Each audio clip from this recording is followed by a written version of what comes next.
ओम शांति। 5वां और 6वां अध्याय हो गया। आज से 7वां अध्याय चालू करेंगे। उसमें सबसे पहला, जज not that ye be not judged. दोष मत लगाओ कि तुम पर भी दोष न लगाया जाए। ये बड़ा ही प्रसिद्ध वचन है बाइबल का कि किसी को भी जज नहीं करो। अगर तुम किसी को जज नहीं करोगे तो तुम्हें भी जज नहीं किया जाएगा। तुम किसी के न्यायाधीश मत बन जाओ तो तुम्हारा भी कोई न्यायाधीश नहीं बनेगा। क्योंकि जिस प्रकार तुम दोष लगाते हो उसी प्रकार तुम पर भी दोष लगाया जाएगा, और जिस नाप से तुम नापते हो उसी से तुम्हारे लिए भी नापा जाएगा। For with what judgment ye judge, ye shall be judged, and with what measure ye mete, it shall be measured to you also. जिस तरह से तुम नापोगे दूसरों को उसी तरह से तुम्हें नापा जाएगा। जिस तरह से तुम दूसरों को जज करोगे तुम्हें भी जज किया जाएगा। तू क्यों अपने भाई की आंख के तिनके को देखता है और अपनी आंख का लट्ठा तुम्हें नहीं सूझता? And why beholdest thou the mote that is in thy brother's eye, but considerest not the beam that is in thine own eye? तू क्यों अपने भाई की आंख में तिनका तुमको दिखाई देता है पर तुम्हारी आंख में क्या है? लट्ठा। लट्ठा क्या होता है? बड़ा लट्ठा, शाहतीर, कोई डाली। हाँ तो तुम्हारी आंख में तो लट्ठा है और दूसरे की आंख में तिनका है। तुम्हारा ध्यान दूसरे की आंख की तिनके की तरफ जा रहा है। दूसरे की आंख में देख रहे हो इसकी आंख में तिनका है, पर तुम ये भूल रहे हो कि तुम्हारी आंखों में लट्ठा है, वो तुमको नहीं दिख रहा है। और जब तेरी ही आंख में लट्ठा है तो तू अपने भाई से क्यों कर कह सकता है कि ला मैं तेरी आंख से तिनका निकाल दूं? तू अपने भाई से ऐसा क्यों कह रहा है कि तू मैं तेरी आंख का तिनका निकाल दूं? Or how wilt thou say to thy brother, let me pull out the mote of thine eye, and behold, a beam is thine in your own eye? हे कपटी, हे कपटी, पहले अपनी आंख में से लट्ठा निकाल ले, तब तू अपने भाई की आंख का तिनका भलीभांति देखकर निकाल सकेगा। Thou hypocrite, first cast out the beam out of thine own eye, and thou shalt see clearly to cast out the mote out of thy brother's eye. तो यहां पर ये 5 श्लोक 5 वर्सेस में एक ही भाव बताया गया है कि दूसरों को क्या करो? जज नहीं करो, दूसरों पर दोष नहीं लगाओ, दूसरों की आंखों का तिनका नहीं देखो जबकि तुम्हारी आंख में क्या है? लट्ठा है। दूसरों की आंख का तिनका निकालने से पहले अपनी आंख का लट्ठा निकालो।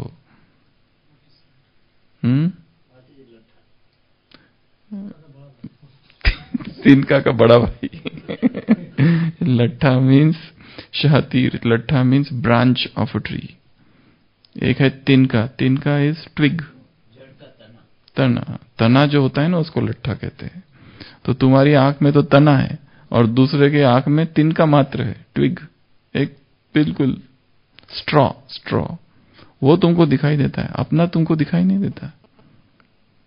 दोष देखना, फॉल्ट फाइंडिंग नेचर, जजमेंटल हो जाना, दूसरों को जज करते बैठना, क्रिटिसाइज करना, ये सारे यहां की बातें।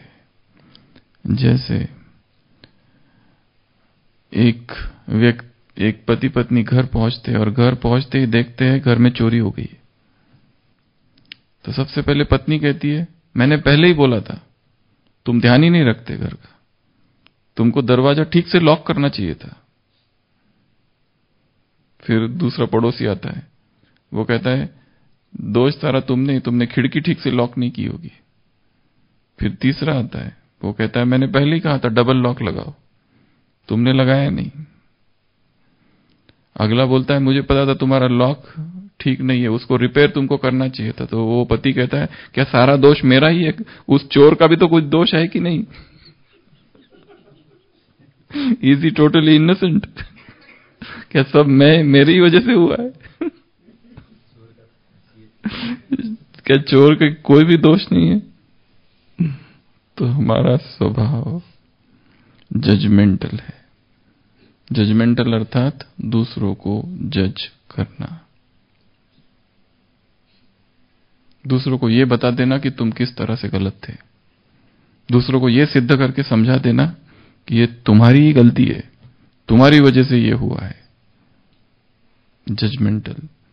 और हर चीज का जज करना, न्यायाधीश बनना हर जगह पर, किसने क्या किया, किसने क्या किया, अच्छा ये परिस्थिति है, ये दोषी है, ये ऐसा है, ये वैसा है। जजमेंटल एटीट्यूड कहते हैं इसको। और दूसरी बात बताई यहां पर, किसी की आंख का क्या देखना, तिनका। दूसरों के दोष देखते रहना, दूसरों की आंखों में तिनका देखना, जबकि हम में ही वो कमी है, हम दूसरों की देख रहे। जैसे इधर ही जीसस क्राइस्ट का ये एक उदाहरण दिया जाता है कि जीसस क्राइस्ट अपने शिष्यों के साथ जा रहा है और वहां एक मरा हुआ जानवर है। तो वो सारे शिष्य कहते अरे अरे अरे अरे कैसा गंदा जानवर है। दूसरा कहता है अरे अरे अरे कितनी बदबू आ रही है। कोई कहता है दिखने में कितना खराब है ये। और जीसस क्राइस्ट कहता है देखो उसके दांत कितने चमक रहे हैं। मरा तो है, दुर्गंध भी आ रही है, कुरूप है, पर दांत देखो, how his teeth are shining. उसके दांत बहुत चमक रहे हैं। इतनी निगेटिविटी में भी एक पॉजिटिव ढूंढ ही लिया उसने। तो प्रश्न है, दो प्रश्न है। एक, how to be non judgemental. हम क्या करें जिससे हम किसी को भी जज ना करें, किसी के दोष ना देखें। इसके लिए क्या पुरुषार्थ किया जाए? अरविंद भाई, क्या पुरुषार्थ करना है नॉन जजमेंटल बनने के लिए? और फिंगर पॉइंट, चिमन भाई, फिंगर पॉइंट करते तो क्या होता है? तीन अपनी तरफ, एक उसकी तरफ, और ऊपर से भगवान देख रहा है। ये जो है वो ऊपर से भगवान देख रहा है। तो ये जो उंगली है, तुम, इसको क्या करे? इसको, इस आदत को कैसे मुक्त हो?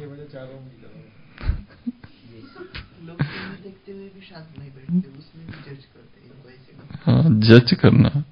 ये जो क्या किया जाए कि जिससे जज करने की आदत खत्म हो जाए, ये हम जज करना बंद कर दे दूसरों को। जज not and he shall not be judged, पहला ही वाक्य है। और ये कब कहा गया है? द्वापर की शुरुआत में। जज not and he shall not be judged. तुम जज मत करो, तुम्हें भी जज नहीं किया जाएगा। तो क्या हम करें, कौन सा पुरुषार्थ करें कि जिसमें ये जो जज करने की आदत है, ये जो फॉल्ट देखने की आदत है, ये खत्म हो जाए? ऐसी क्या पुरुषार्थ करें? विशेषता देखना। सबसे पहला पुरुषार्थ तो होगा, क्या करो, एक आदत डालो कि जो भी व्यक्ति आज मुझे मिलेगा उससे मुझे दो चीजें सीखनी है। जो भी व्यक्ति आज मेरे संपर्क में आएगा उससे मुझे कोई ना कोई बात सीखनी है। अब वो आने वाला कोई भी हो सकता है, वो आने वाला गाली देने वाला भी हो सकता है, कैसा भी हो सकता है, पर ये लक्ष्य रखना है। मणि भाई, क्या लक्ष्य रखेंगे? जो भी आज आएगा उसका मणि देखेंगे, उसके मस्तक में प्रकृति में चमकता हुआ मणि। तो सबसे पहली चीज है कि क्या करेंगे, अगर जो भी मेरे संपर्क में आता है उससे देखेंगे कुछ तो कुछ सीखना है। जैसे उस दिन भाई बता रहे थे ना कि जब बहनों की भट्टी हुई 69 में यहां पर, तो बाबा ने कहा 1 घंटा दिया, अपने साथियों के गुण लिखो, 5 गुण। तो 1-1 घंटा लग गया गुण लिखने में। अगर अवगुण लिखने बोला होता तो 5 मिनट में, टाइम से पहले पेपर सबमिट। और जितने बोले थे 5 बोले होते तो 50 लिख दिए होते, क्योंकि इन निर्गुणहारों में गुण नहीं। ये जो है यहां पर बैठे हुए, जरा भी गुण नहीं है इनको। श्रीमत इतना सुनते हैं, मुरली सुनते हैं, पर धारण कुछ नहीं किया है, खाली भाषण देने तक है, सारी क्लास तक है, बस बाकी और कुछ नहीं है। तो उनके तो अवगुण हमारे पास बहुत बड़ी लिस्ट है। तो सबसे पहला लक्ष्य ये रखना है कि मुझे क्या करना है, गुण देखना है। फिर दूसरी इसमें एक चीज होती है पॉजिटिव थिंकिंग वाली। पॉजिटिव थिंकिंग का जब लक्ष्य रहेगा तो हमें याद रहेगा कि ये जो मैं सोच रहा हूं ये इस समय नेगेटिव है। मेरा लक्ष्य क्या है, positive thinking in extreme negative situations में। जैसे उदाहरण दिया जीसस का कि उसके सारे शिष्य कह रहे गंदा जानवर, कुरूप जानवर, मरा हुआ, बदबू आ रही है, और वो क्या कहता है, दांत बहुत चमक रहे हैं। तो पॉजिटिव थिंकिंग का लक्ष्य रखना है। उसके बाद एक बड़ी सूक्ष्म चीज है कर्म और व्यक्तित्व। कर्म को व्यक्तित्व के साथ नहीं जोड़ना है, सेपरेट कर दो। कर्म और व्यक्तित्व, एक व्यक्ति की पर्सनैलिटी और उसका ये एक्शन, हमने देखा ये झूठ बोल रहा है और हमने तुरंत ओपिनियन बना लिया कि ये झूठा है। हमने उसकी पर्सनैलिटी का पार्ट बना दिया। पर्सनैलिटी उसकी अलग है और वो जो कर्म दिखाई दे रहा है सामने वो अलग है। वो क्यों झूठ बोल रहा है, शायद कोई मजबूरी होगी उसकी, पर हमने एक ओपिनियन क्या बना लिया, ये हमेशा ही झूठ बोलता है। लेबल लगा दिया उसको, स्टैंप भी लगा दिया उसके दिमाग पर, इधर मस्तक पर स्टैंप कर दिया उसको। वो व्यक्ति चोरी किया उसने, हमने कहा ये चोर है, पर हो सकता है कुछ खाने की वस्तु उसने चोरी की, 2 दिन से भूखा होगा बेचारा,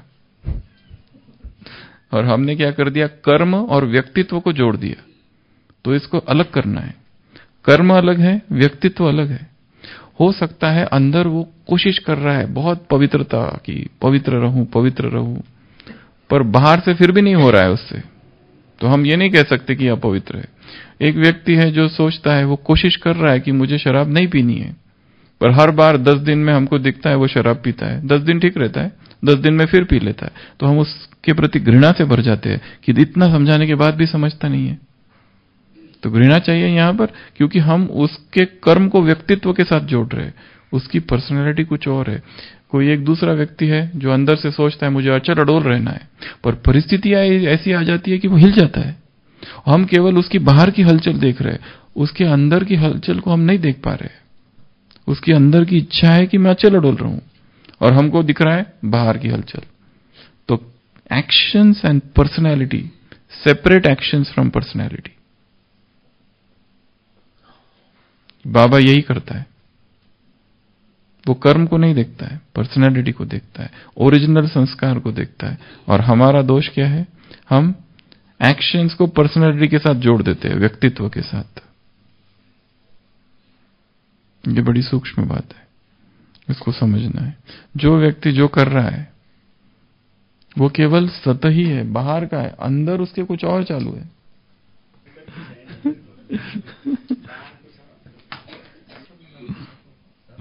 तो ये सेपरेट करना है। अच्छा, दूसरी एक चीज, जब हम जज करते हैं उस समय अपने आप को देखना। तीसरी बात, पहला बताया विशेषता देखना, दूसरा बताया पॉजिटिव थिंकिंग, तीसरा बताया एक्शंस और पर्सनैलिटी को सेपरेट कर दो। चौथा, अपने आप को देख लेना जब हम जज कर रहे हैं किसी को, जब हम किसी पे आरोप लगा रहे हैं उस समय अपने आप को देख लेना, क्या मैं कर रहा हूं, सूक्ष्म रीति से साक्षी होकर देखना। जैसा अब मैं आरोप लगा रहा हूं, हो सकता है थोड़ी देर के बाद मुझ पर भी ऐसा ही आरोप लगाया जाएगा। अव्यक्त महावाक्य है बाबा के, यदि तुम किसी की निंदा करो तो तुम्हारी दुगुना निंदा होगी, डबल निंदा होगी तुम्हारी, अगर तुम किसी की निंदा करते हो तो। और कहीं ना कहीं ईर्ष्या होती है। जैसे एक बार इसके पहले भी बताया था, एक व्यक्ति ने दूसरे व्यक्ति के बारे में इतनी गलत बातें फैला दी, पूरे शहर में फैला दी, फिर उस व्यक्ति को पकड़ लिया गया, उसको कोर्ट में प्रस्तुत किया गया, और जज ने फिर ये प्रूव हो गया कि उसका कोई दोष ही नहीं है।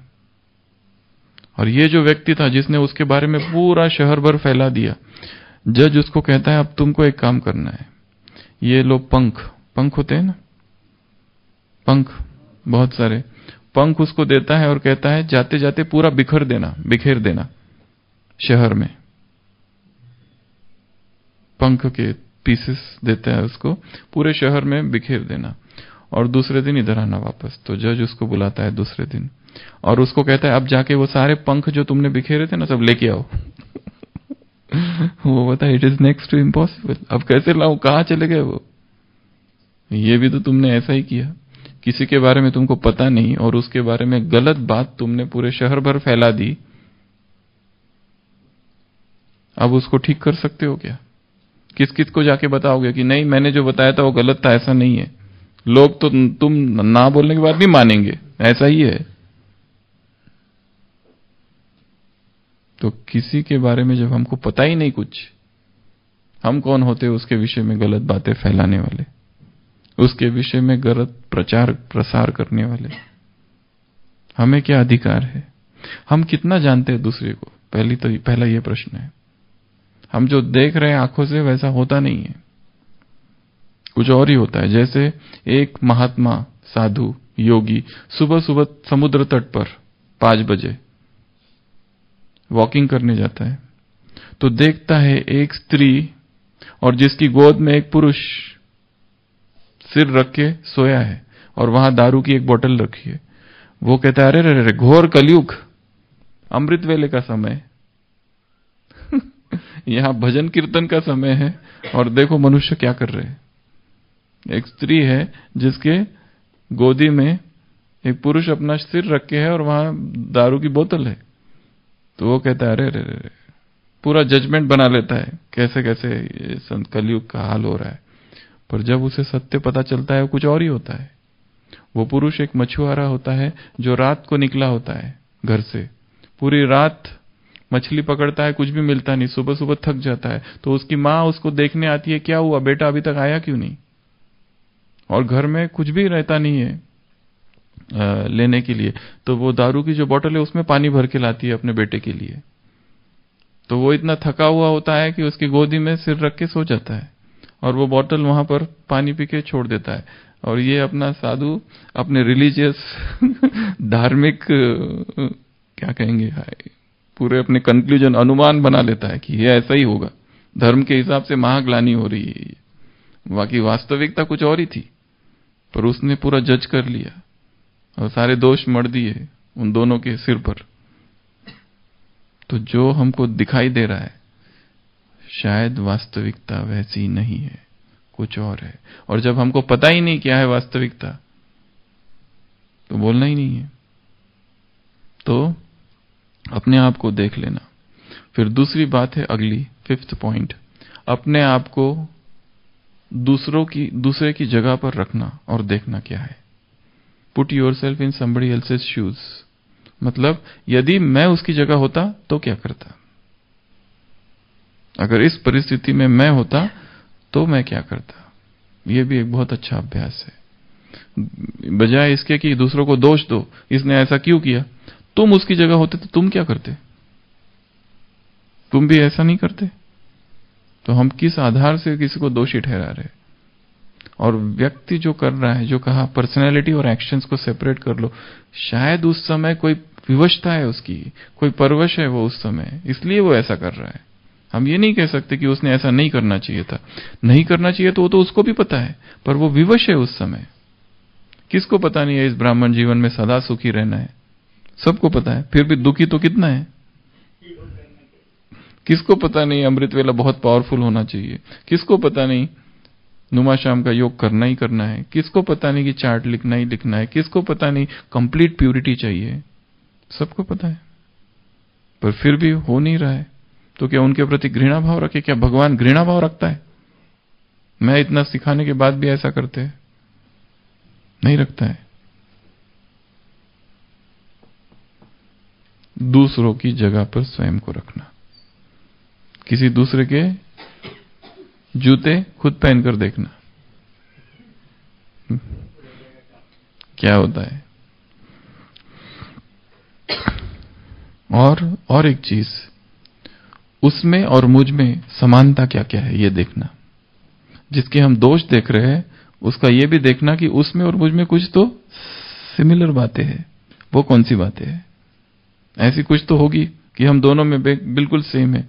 जैसे हम दोनों ही चाहते हैं संपूर्ण बने, हम दोनों ही चाहते हैं कि बाबा का नाम बाला करे, हम दोनों ही चाहते हैं कि बाबा की बहुत सेवा हो जाए, परंतु अहंकार टकरा रहा है। इसलिए हम सोचते हैं और इसलिए जज करते हैं फिर। और यदि वो हमसे आगे जाता है तो हम उसके दोष देखते हैं कि इसने ये काम ठीक से नहीं किया, अगर मैं होता तो अच्छा करता। समानता देख लेना दो व्यक्तियों की आपस में। और दूसरी बात, जो भी मुझे मिला है उसके लिए धन्यवाद, ग्रेटफुलनेस। नहीं तो कंपैरिजन होगा, और जहां कंपैरिजन होगा वहां जेलसी होगी, ईर्ष्या होगी, और जहां ईर्ष्या होगी वहां जजमेंट होगा कि ये ऐसा है, ये वैसा है, ये ऐसे ही करते हैं, इनकी तो आदत ही ऐसी है। पता नहीं कैसे भर्ती हो गए ब्रह्मा कुमारी इसमें, क्या देख लिया बाबा ने इनमें। दिखता तो कुछ भी नहीं, कोई भी खासियत तो है नहीं, माइक्रोस्कोप में भी दिखाई नहीं देती, एक भी विशेषता दिखाई नहीं देती, अवगुण ही अवगुण भरे पड़े। और समझ में नहीं आता इनमें परिवर्तन होता क्यों नहीं। अमृत वेला भी दिखते, अच्छा अमृत वेला करते, मुरली भी सुनते, पर परिवर्तन के नाम पे जीरो। जहां 10 साल पहले थे अभी भी वही है, कुछ भी चेंज नहीं है। ये सब जजमेंटल होना है, टू बी जजमेंटल। तो ये देख लेना क्या क्या मिला है, और थोड़ा सा रहम भाव। क्या करना है यहां पर? रहम भाव धारण करना है, रहम दिल। सभी तुम्हारे जैसे महान पुरुषार्थी नहीं हो सकते। सब अपनी कमजोरियों को एक थक से मिटा नहीं सकते जैसे तुमने मिटा दी थी। हर एक को टाइम लगता है, हर एक की पावर भी तो अलग अलग है, शक्ति अलग अलग है, इतना जल्दी सबके साथ नहीं होगा।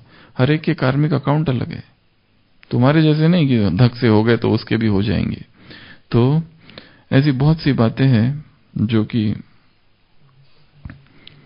हमें करनी होगी कि जिससे हम जजमेंटल ना बने। और ना जजमेंटल बनने के लिए और एक चीज है, अपने अनुभव को बढ़ाना, वैरायटी लोगों के संपर्क में आना, कई लोगों से इंटरेक्ट करना, उनके अनुभव सुनना, अनुभव पूछना। और हमारे पास लिटरेचर में इतनी सारी किताबें हैं जिसमें कुछ किताबें अनुभव पर आधारित है। लोगों के अनुभव सुनना बाबा के साथ के, तो थोड़ा एक्सपीरियंस हमारा बढ़ेगा। ट्रैवल करने के लिए भी कहते हैं कि वाइड ट्रैवल करो, ताकि नए नए जगह, नए नए लोगों से इंटरेक्ट करो, तो नॉन जजमेंटल होंगे। नहीं तो हम अपनी छोटे सी जगह पर रहते हैं, छोटा सा दायरा, छोटी सी सोच, उसी उपमंडुक, बस वहीं घूमते रहते गोल गोल गोल गोल। थोड़ा सा बाहर निकलना है और देखना है जगत को, तब कहीं जाके हम नॉन जजमेंटल होंगे। तो आज का पुरुषार्थ क्या रहा? Non judgemental. आज का पुरुषार्थ क्या रहेगा? न्यायाधीश नहीं बनना। आज का पुरुषार्थ क्या रहा? किसी के दोष नहीं देखना, और दोष दिखे तो पहले अपने दोष देखना। लट्ठा इधर भी है उधर तिनका है, तो अपने लट्ठे को निकालने का पुरुषार्थ करना। ओम शांति।